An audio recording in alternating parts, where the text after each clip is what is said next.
High school sweetheart wife acting suspicious. Just need some advice on how I should go about this weekend. I planned on staying, but maybe I should leave with the kids. Well, act like I'm leaving and set up cameras?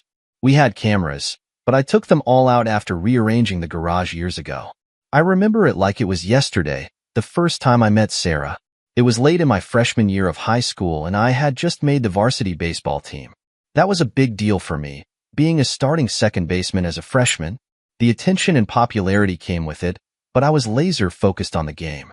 Then came the charity game, where our baseball team played against the softball team to raise money for the Children's Hospital. That's where I first saw Sarah. She was the first baseman for her team, and I couldn't deny she was beautiful. A lot of the guys on my team were talking about her, trying to get her number, but I wasn't interested in that. I was focused on winning the game. During the game, after I hit a single, I ended up on first base where Sarah was playing. I didn't think much of it at the time. I didn't acknowledge her at all, not even after the game or during the pregame meeting to discuss the rules. Apparently, that caught her attention. She told me later that out of all the guys who tried to talk to her, I was the only one who didn't, and that intrigued her. A few weeks after the game, Sarah asked me to prom. She had gotten tickets from her best friend, who was a junior and didn't want to go. I wasn't the type to turn down a dance, so I said yes. Little did I know, that night would change everything. That night, we lost our virginity to each other, and for the rest of our freshman year and the summer, we were inseparable. We found every possible place to sneak off and be together. Closets in school, secluded spots on campus, anywhere we could be alone. Sarah had a high sex drive, and I was more than happy to keep up with her. Looking back, it was our intense physical connection and the fact that I didn't chase her like the other guys that brought us together. Our relationship was solidified with moments like our first prom, skipping school to be together, eating at different restaurants, and getting each other promise rings that summer. And of course, the charity game where we first met. But it wasn't always smooth sailing. Sarah was very popular and a lot of guys would text her. She handled it well, always blocking numbers and reassuring me that she only wanted me. She was open and honest, even giving me her phone's PIN. She hated the idea of cheating, and she made it clear that she was committed to me. This reassurance wasn't really needed, but it was nice to know she felt that way. Throughout high school, we were in many of the same classes and we excelled academically. We were partners in group projects and participated in activities together. We were inseparable and everyone saw us as a perfect couple. Sarah came to as many of the baseball games as she could, and I attended a few of her softball games when I could. My dedication to baseball was intense, and she understood that. Our school had a partnership with the local college, offering free tuition to students with a GPA of 3.5 or higher. I had a 4.0 GPA, which meant I had plenty of scholarship opportunities. By the time I entered college, I was making about $1,800 per semester from scholarships. Sarah and I decided to attend the same college, not wanting to be burdened with student loans. We lived comfortably during college, and I proposed to her at our graduation ceremony. It was a big deal, and our friends and family were thrilled. I had a graduation. I made sure Sarah had the wedding of her dreams. I was already doing well financially, working as a lawyer specializing in insurance cases. I was the sole breadwinner for the first 3 years of our marriage, while Sarah focused on selling items online through her flower store and completing her studies in cosmetics. She enjoyed staying at home and was very appreciative when I renovated our garage into a salon area for her business. Around her 6th year of marriage, we decided to start a family. Our son Isaiah was born first, and he changed my world. And 18 months later, our daughter Abigail came along. Life was good. We had financial stability, and Sarah decided she only wanted 2 kids after the exhausting experience of Isaiah's birth. She had her tubes tied, and we settled into our new routine as a family of 4. Fast forward to now. Sarah and I are 35 years old, and her kids are 7 and 5. Recently, I've noticed some changes in Sarah's behavior. She started leaving the kids with friends more often and coming home late. Initially, I assumed she was busy with salon appointments, but there was more to it. Our sex life, which had already been slowed down, became almost non-existent. Sarah seemed upset about it, but I planned to make it up to her by spending a weekend together, just the 2 of us. Then things got worse. Sarah started coming home very late, sometimes with hickeys on her neck. When I asked about them, she said they were from bee stains. I believed very first, I'm not well versed in gardening or bee behavior. But deep down, I knew something wasn't right. She had always been loyal, and the thought of her cheating never crossed my mind until now. As I pieced together these changes, the late nights, the unexplained hickeys, and her distant behavior, a feeling of unease settled in. I wanted to believe her, but the inconsistencies were becoming too hard to ignore. It was time to take a closer look at what was really happening. Let's get a quick reaction from the community. Time to take the kids on a drive and see what she is doing after work. Jip your schedule to make it you not as available. Coming home at random times, staying late at work, etc. Your unpredictable behavior will force her to change, or just simply ask for her phone, like right after you read this, and say to her, something is not sitting right with me. The hickeys, the staying out late, the lack of sex, I believe you are having an affair, so I'd like to go through your phone with you right now. Her response will give you everything you need. Her responses will include that it is an invasion of my privacy. Her response, I understand that, but your reactions weren't my invasion. And do you believe this marriage is not worth saving? No? Okay, then I have my answer, and we'll move toward a divorce. Hands you your phone, sit with her, and go through it and pull up the recently deleted messages. Go through all apps. Know how to go through the phone. Update 2 days later. I want to start by expressing my deepest gratitude to everyone who reached out to me through DMs. Your support and advice have meant the world to me. A special shout out goes to Adriana, who was one of the first to offer her insights. The journey has been an eye-opener for me, and I hope my story can serve as a cautionary tale to others. No one is immune to infidelity, no matter how perfect the relationship may seem on the outside. The truth came out in the most unexpected and brutal way possible. It all started when I noticed the changes in Sarah's behavior. She had become distant, often disappearing for long hours, returning home late at night with weak excuses. Her demeanor had shifted from warm and affectionate to cold and indifferent. I saw unexpected hickeys on her neck, which she brushed off as bee stings, even though I knew she was allergic. My gut told me something was wrong, but I wanted to believe in her so badly. I turned to Reddit, seeking advice and support from others who had been in my shoes. Many of you suggested various ways to investigate: checking your phone, showing up at an ounce to the work, putting a voice recorder in a car. I tried them all, hoping to either confirm my fears or put them to rest, but nothing prepared me for the devastating reality that awaited me. Earlier this evening, after I had asked Sarah several probing questions and changed my behavior, she and Brandon, my best friend, sat me down. The moment felt surreal, like a nightmare I couldn't wake up from. They could best. Sarah and Brandon had been having casual sex for about a month. It usually happened in her car after her appointments were over. Sarah claimed it was because she felt pressured and needed to escape. She said she was sorry that she didn't love Brandon and that it was just about the sex. Hearing this from Sarah was one thing, but hearing it from Brandon, my best friend, made it so much worse. Brandon, who had been there for me through thick and thin, had betrayed me in the most personal way possible. It was like losing two people I loved at once. Sarah thought I would try to work through this, believing that her need for more sex justified her actions. She mentioned that she had complained to me multiple times about her infrequent sex life, and when I only apologized without changing, she turned to Brandon.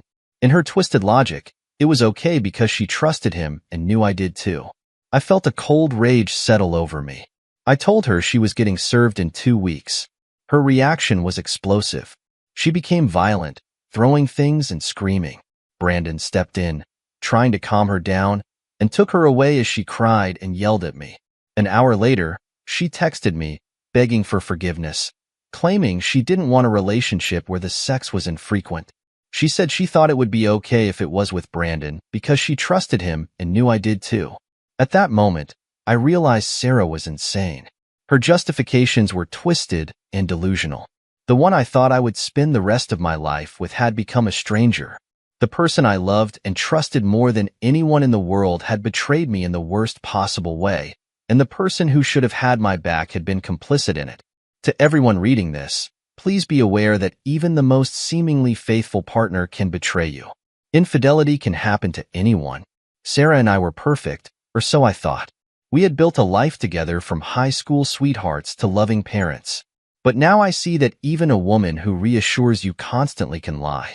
She can look in the eyes and make promises she has no intention of keeping.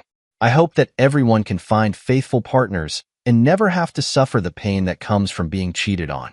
Thank you all for your support and understanding. This has been an incredibly painful experience, but it has also shown me the strength of the community here. Your advice, your stories, and your support have been invaluable. Part 3 of my story will be coming in about 2 weeks. I need some time to process everything and figure out my next steps. In the meantime, I will be answering any questions you have in the comments.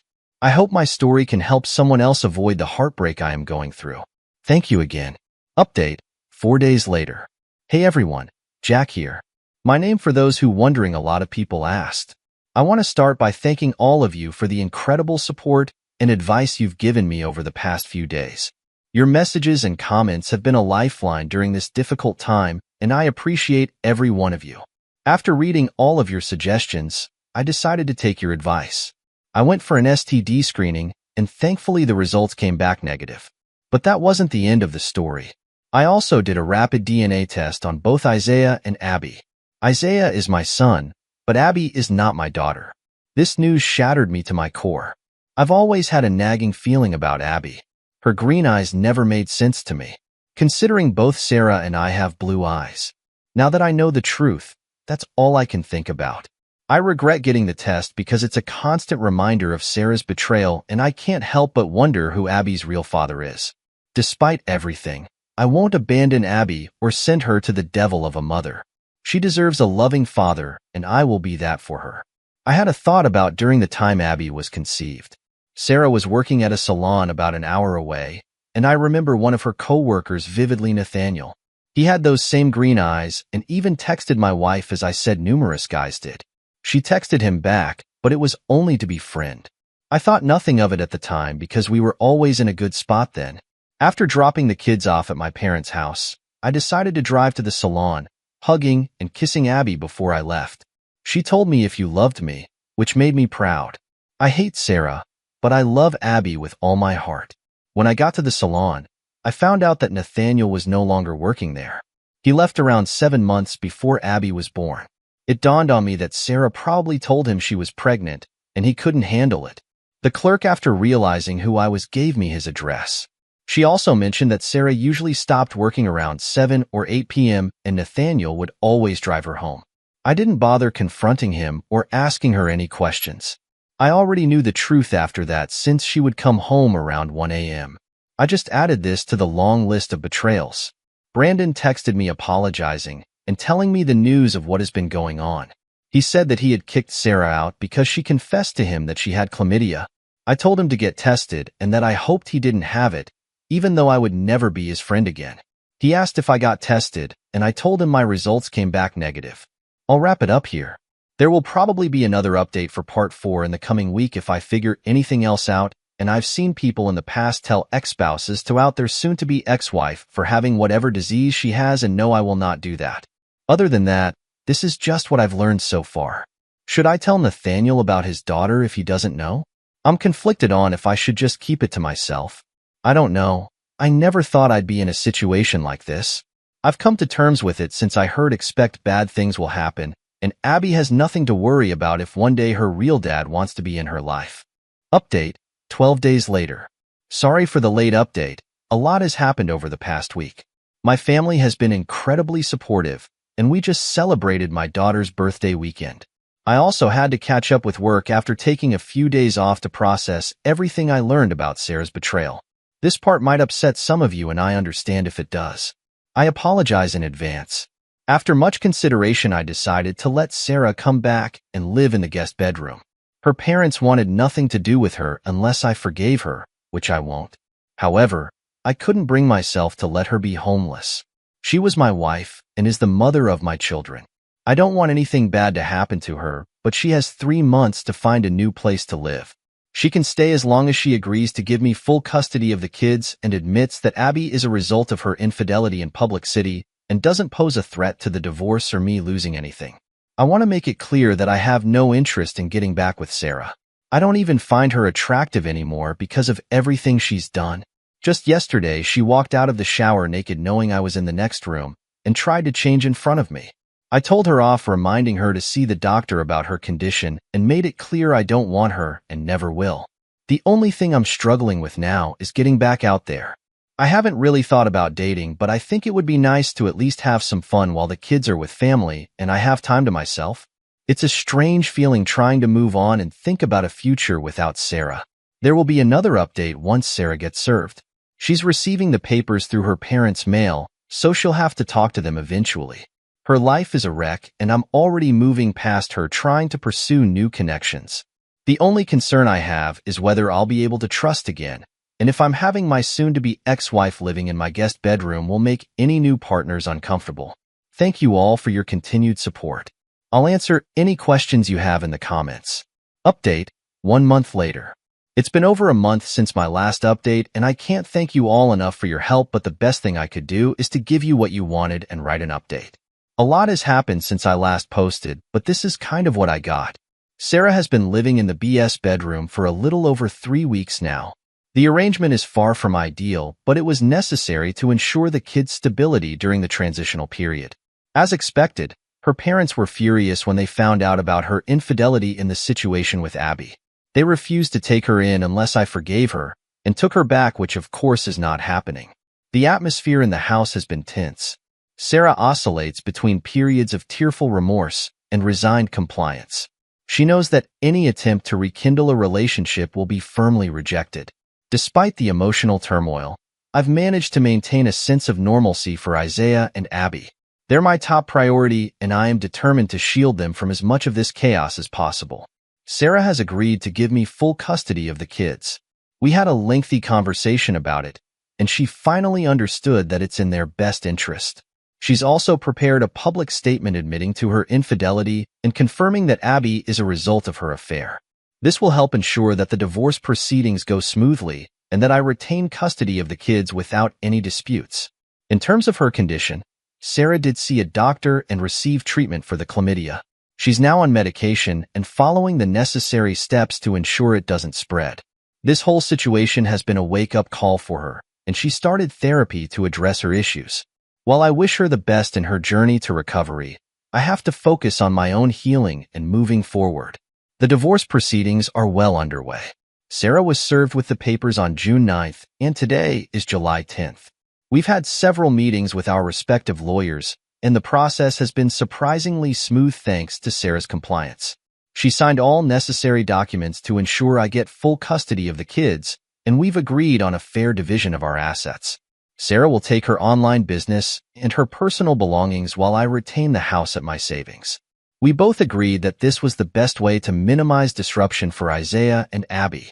As for Nathaniel, reaching out to him was more challenging than I anticipated.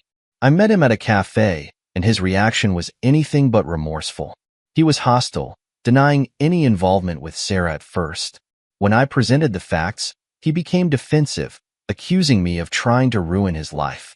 It was clear that he wanted nothing to do with Abby, even if the paternity test confirmed he was her father. He stormed out of the cafe, leaving the war, convinced than ever that I need to protect Abby from people like him. Despite Nathaniel's reaction, I've decided to keep Abby's paternity to myself now. She's my daughter in every way that matters, and I won't let anyone hurt her. If Nathaniel ever decides to step up, we'll cross that bridge when we get there. But for now, I am her father, and that's all she needs to know. Moving on from Sarah has been challenging, but I found solace in my career and my children. Last weekend, we celebrated Isaiah's 8th birthday. I threw a small party at home with close family and friends. Seeing the joy on his face was priceless, and it reinforced why I'm doing all of this. Abby was thrilled to help decorate and choose the cake. Despite the underlying tension with Sarah, we managed to give Isaiah a memorable day. One of the hardest parts of the journey has been learning to trust again. I often find myself second-guessing people's motives and intentions. It's something I'm working on in therapy. My therapist has been fantastic, helping me process the betrayal and work through my feelings of anger and hurt. It's a slow process, but I'm making progress. As for Sarah's future, she has about 2 months left to find a new place. She's been looking for apartments and has even found a couple of promising options. I'm hopeful that she'll be able to move out soon, which will make it easier for all of us to move forward. In the meantime, we've established clear boundaries. She knows not to cross them, and I've made it clear that any attempts to rekindle our relationship will be shut down immediately. This may be the last update, but if not, for now, I'm focusing on my kids, my career, and my own healing. But thank you so much for the people who've helped me. You know who you are.